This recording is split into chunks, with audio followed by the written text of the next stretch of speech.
এবার বলতো রূপু কেন বায়না করতে যাওয়ার জন্যে? ওর কাছে সব জামা কাপড় টাপড় সব পরের কথা, কিন্তু ওই যে ওই মেট্রোর সামনে দোকান থেকে বিরিয়ানি আর চিকেন চাপ খাওয়া হতো, ওতেই ছিল ওর সব থেকে বেশি আগ্রহ।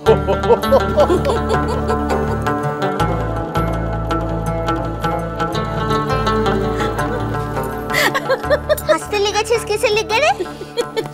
হাসবো না তো কি রে, সমস্ত পুরনো কথা একেবারে হুড়মুড় করে মনে পড়ে যাচ্ছে যে। জানিস তো রূপু সেদিন তো কিছু খেতই না, পরের দিনও কিছু খেতে চাইতো না। মা কিসে লেগে?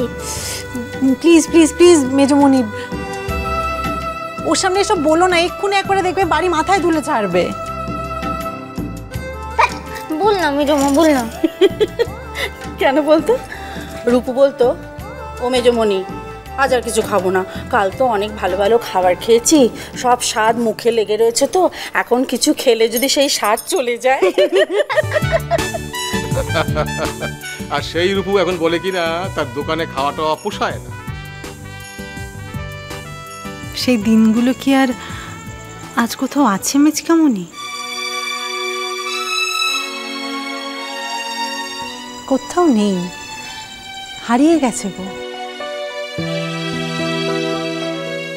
মাঝে মাঝে মনে হয় জানো তো, সেসব বোধ হয় গত জন্মের কথা ছিল।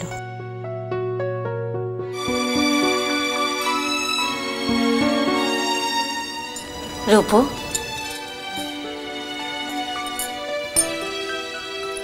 কিচ্ছু হারাইনি।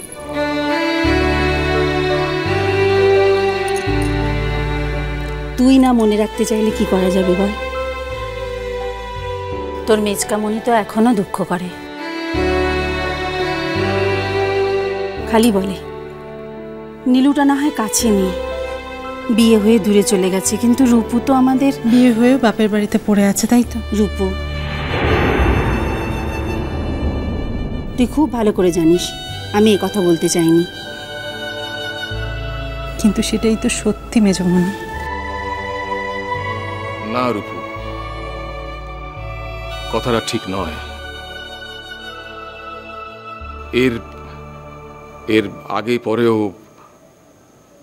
অনেক কথা থাকে।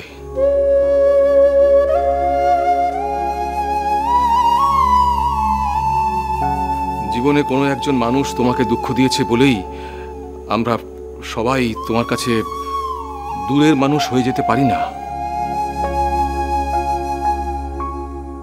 রূপু, তোমাকে নিয়ে আমাদেরও স্বাদ আহ্লাদ হয়। রূপু, দেখ না, এই বাহা তো আমাদের বাড়ির নতুন বউ। আমি ঠিক করেছি এবারে এই রূপুর আর বাহার জন্যে স্পেশাল বরাদ্দ।